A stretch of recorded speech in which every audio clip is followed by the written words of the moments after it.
You look stunning. You look divine, darling. Oh, Ethel, what is all this? And during that time, I consider the years I spent on I Love Lucy to be perhaps the biggest ripoff of my career. For decades, everyone believed Vivian Vance signed a contract to gain weight just to make Lucy look thinner. But that was all a lie. Lucy made it up as a joke at a party, and somehow the world believed it for years. The real truth about what happened behind the cameras was much darker. Vivian suffered in ways nobody knew about. She came to work with black eyes. She hated her co-star so much that when he died, she celebrated with champagne. The industry tried to bury these truths for decades, but now, everything she wanted the world to know is finally coming out. Vivian Roberta Jones was born on July 26, 1909, in Cherryvale, Kansas. Her childhood home wasn't filled with songs or stories. It was ruled by strict Methodist rules and a mother who believed acting was something shameful. Her mother warned her that performing would send her straight to hell. Vivian was the second of 6 children, but from the start, she felt like an outsider in her own family. Her natural love for entertaining clashed with her mother's beliefs, and every time she showed her spark, it was quickly shut down. Her mother didn't just dislike the idea of acting, she believed it was wicked. This created a war inside the house, where Vivian's spirit kept trying to rise, but was constantly forced to bow. That tension became a part of her, and it would follow her for years. When Vivian was 6, her family moved to Independence, Kansas.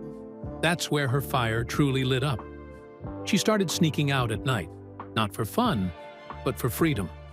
She wanted to perform. She wanted to sing, to dance, to be on stage, even if her mother believed it was wrong. At school, she found someone who didn't judge her dreams. A drama teacher named Anna Engelman gave her the space to shine. Vivian joined cheerleading, took part in beauty contests, and even went to school with a boy named William Inge, who would later become a famous playwright. But back at home, things stayed the same. Her family still tried to break her spirit. The more she performed, the more her mother pushed back. Friends started calling her Viv, maybe because it sounded freer, lighter, not chained to the life she was trying to escape. Then came the moment that changed everything. She dropped her family name. She stopped being Jones and chose to become Vivian Vance. She picked Vance after a man named Vance Randolph, who collected old folk stories. Maybe she saw herself in those stories. Wild, free, not afraid of what people thought. She left Kansas and went to Tulsa, chasing stages while her family moved on without her. She wasn't just running away, she was cutting the cord. She wasn't her mother's daughter anymore. She belonged to herself now. In 1930, at just 21, she became one of the first performers at a small place called the Albuquerque Little Theater. On that stage, she played both a seductive woman and a gentle nun, 2 sides of her life in a way. Her performances were so powerful that people started calling the building the Vivian Vance Playhouse. The community saw her talent and rallied around her.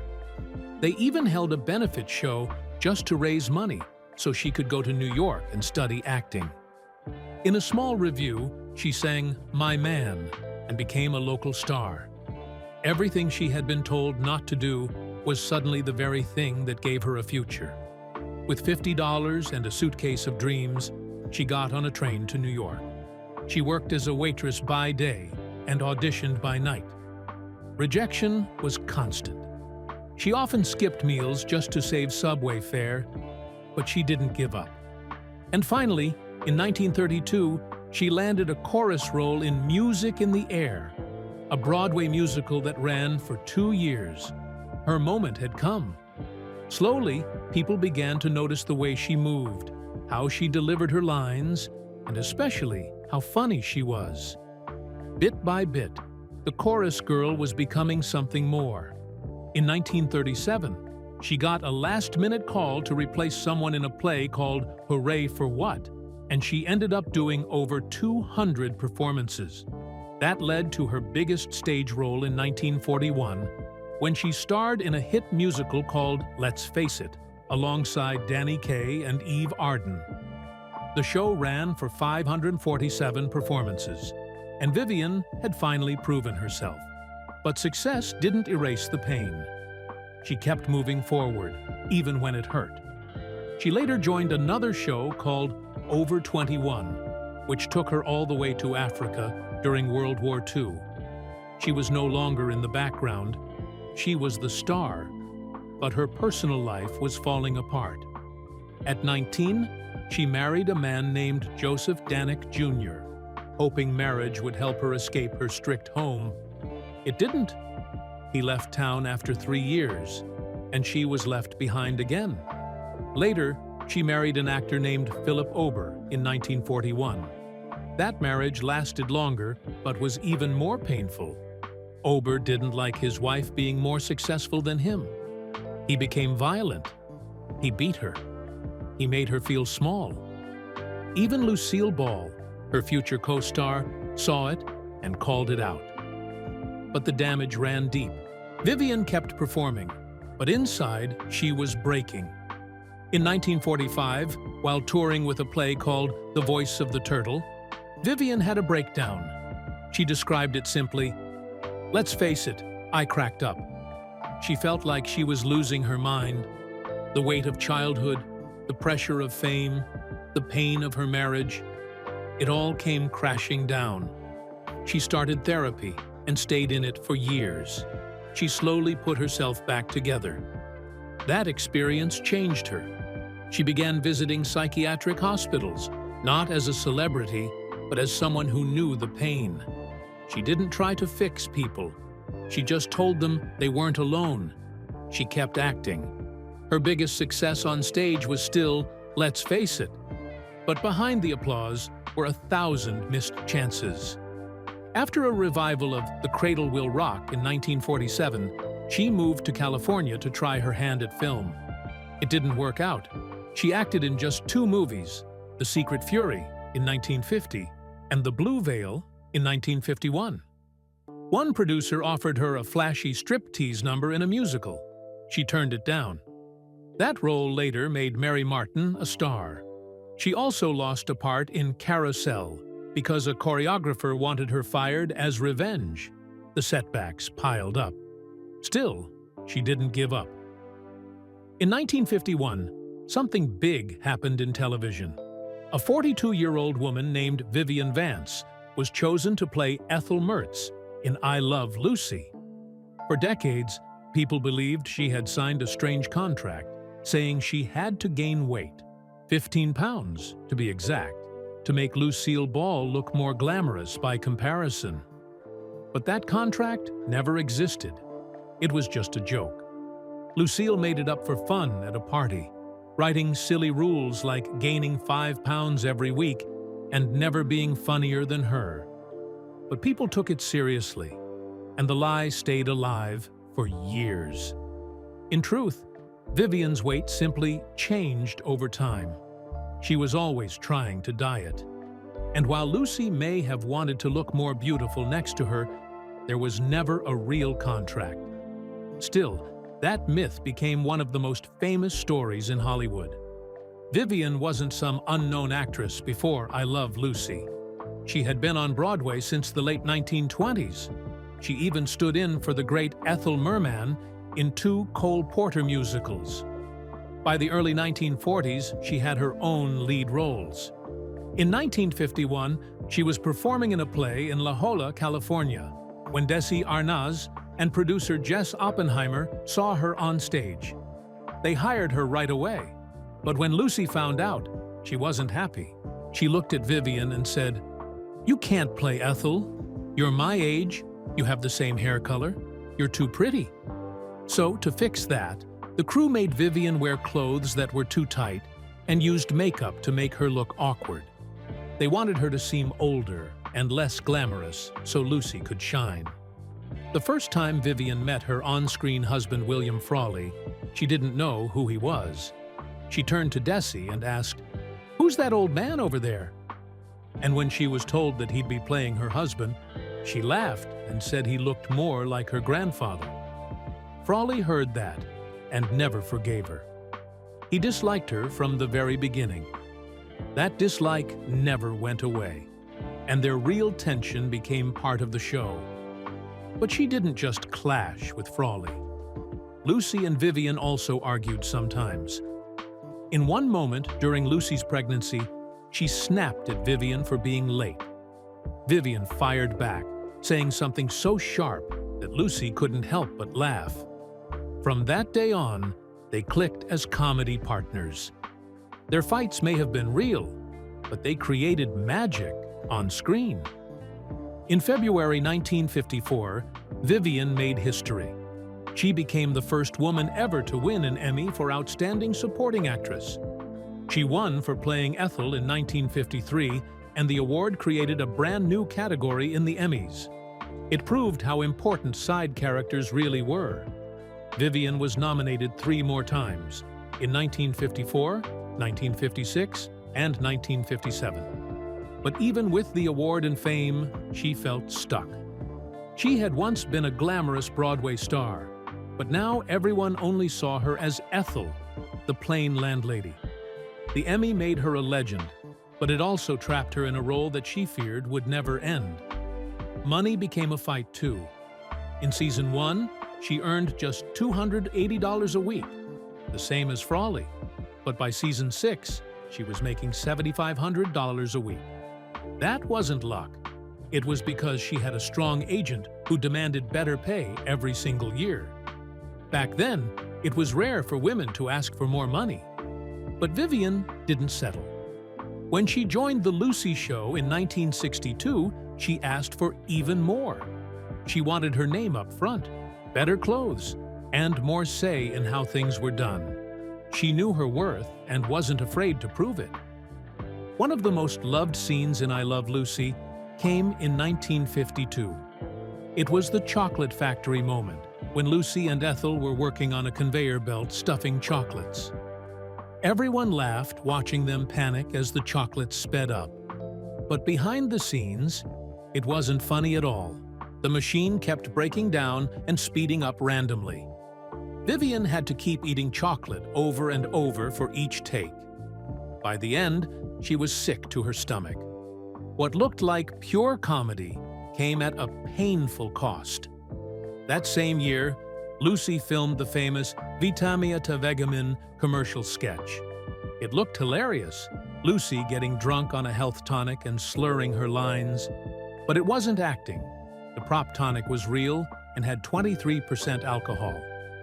The crew didn't realize just how strong it was.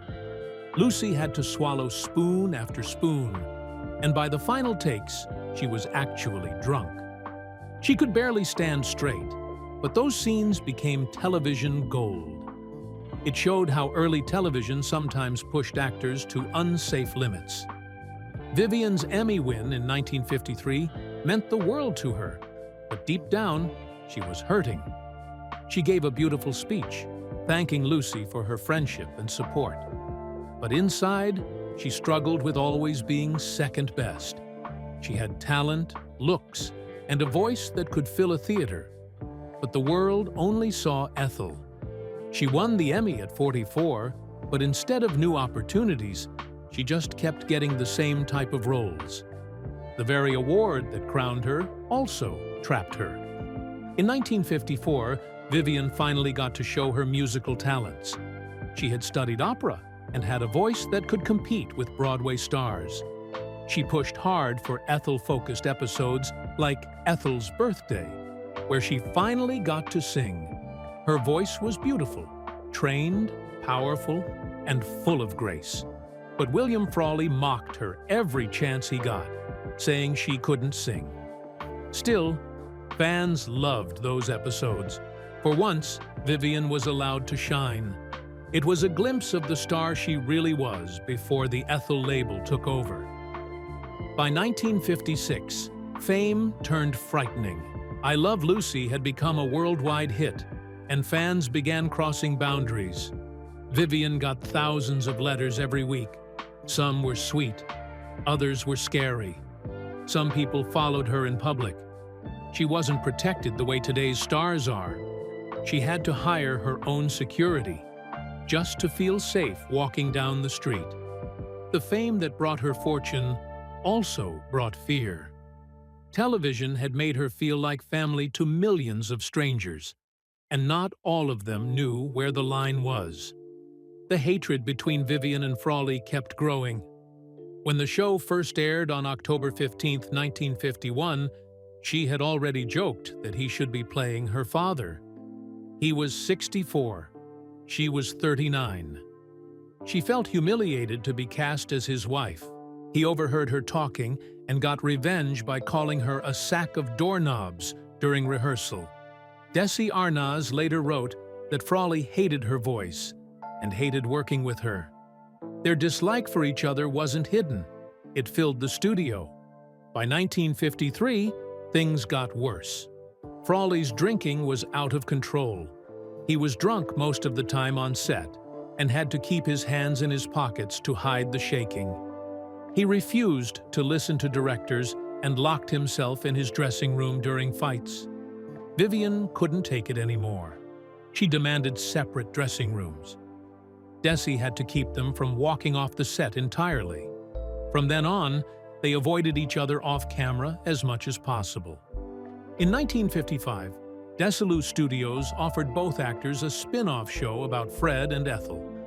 It could have made them both rich. Frawley agreed right away, but Vivian said no. She didn't want to work with him ever again. She told producers she didn't believe the show would work without Lucy and Ricky. Her refusal shocked everyone. Hollywood called their chemistry gold, even if it came from hate. But Vivian chose peace over profit. Her hatred was stronger than her hunger for fame. Then came the final chapter. On March 3, 1966, William Frawley died of a heart attack on Hollywood Boulevard. That night, Vivian was at a dinner party. When she heard the news, she didn't cry. She didn't pause. Instead, she raised her glass and said, "Champagne for everyone." It wasn't a joke. It was a celebration. She didn't go to his funeral. She didn't send flowers. She didn't say a single kind word. Their feud, which had started in 1951, ended only with his death. And even then, it didn't really end. It simply stopped. Lucille Ball, who had always controlled every detail on set, clashed with Vivian constantly. They had been America's comedy darlings since 1951, but now they were struggling for creative space. Vivian felt smothered. After 3 years, she made a heartbreaking choice. She walked away. In 1965, at the height of her second television success, she left the show, leaving everyone shocked. She wasn't just giving up a role, she was giving up security, fame, and the chance to rewrite her image. Just before all this, between 1960 and 1962, she'd been making guest appearances on The Red Skelton Hour. In one sketch called The Iceman Goeth, which aired in February 1962, she played Clara Appleby, a sharp, funny character who proved Vivian didn't need Lucy to get laughs. She also showed up in Appleby's Predictions back in 1960. These roles helped her prove something important to herself and the industry. She had range. She could stand on her own. Millions watched, many realizing for the first time that she was more than just Ethel from the Mertz apartment. But not every chapter brought applause. In 1966, she tried to return to Broadway in Woody Allen's Don't Drink the Water. It was supposed to be her comeback. Instead, it turned into a public disaster. She was fired during early previews and replaced by another actress. Woody Allen himself admitted she wasn't right for the part, but that didn't make it any easier. The rejection happened in front of critics and peers. The play later opened in New York on November 17, 1966, and ran for 598 performances without her. this failure cut deep. Once again, she was boxed into her old role, stuck as Ethel forever. It felt like every step away from Lucy only led to more heartbreak. By the 1970s, Vivian had traded the stage and sitcoms for something more stable, but less glamorous. She became the cheerful face of Maxwell House coffee commercials, playing a character named Maxine. In one of the most remembered ads from around 1976, she handed out coffee with a smile, saying, "Could be the best instant of your day." These commercials were cozy and familiar, and she did them well. But deep down, she knew what they meant. Her days of chasing dramatic roles were over. She had once won the very first Emmy Award for Supporting Actress back in 1953. Now, she was just trying to stay visible. Acting alongside Margaret Hamilton, best known as the Wicked Witch, they both seemed trapped by the same fate. Loved for one role, forgotten for everything else. In 1977, something beautiful happened. Lucille Ball invited her to film a one-time CBS special called Lucy Calls the President. Vivian played the neighbor again. For many watching, it was just a sweet reunion. But few knew that Vivian had suffered a stroke during filming. She tried to hide it, and on screen, she still looked like the old Viv, charming, funny, sharp. But the truth was cruel. She was sick. That special would be her second-to-last appearance. Her final one came in a short-lived series called Sam with Mark Harmon. Behind the scenes, she was fighting something far worse than low ratings. She had breast cancer, and she had been living with it for years. Vivian's story wasn't just about fame and comedy. It was about heartbreak, resilience, and pain that most people never saw. Her first marriage, back in 1933, had been a nightmare. Joseph Danick was dangerously jealous, and just 2 years later, she had to flee to a women's shelter to escape his abuse. She kept this secret for decades, but it shaped everything that came after. She began to fear men, her anxiety grew, and sadly, the pattern repeated. Her second husband, Philip Ober, brought even more suffering. In 1954, during filming of I Love Lucy, he hit her so badly she came to work with a black eye. The makeup couldn't hide it. Lucille Ball saw it and exploded with anger. "If you don't divorce him, I will. For you," she told her. But nothing could erase the damage. Ober's career was sinking while hers was rising, and his jealousy turned violent. Even though Desi Arnaz gave him small parts on the show to calm things down, it only made him angrier. Vivian was stuck, terrified, and exhausted. The emotional cost of all this pain kept building. She had her first nervous breakdown in 1945 while touring for a stage play. In the years after, she was diagnosed with something called anxiety neurosis, rooted in her childhood and toxic relationships.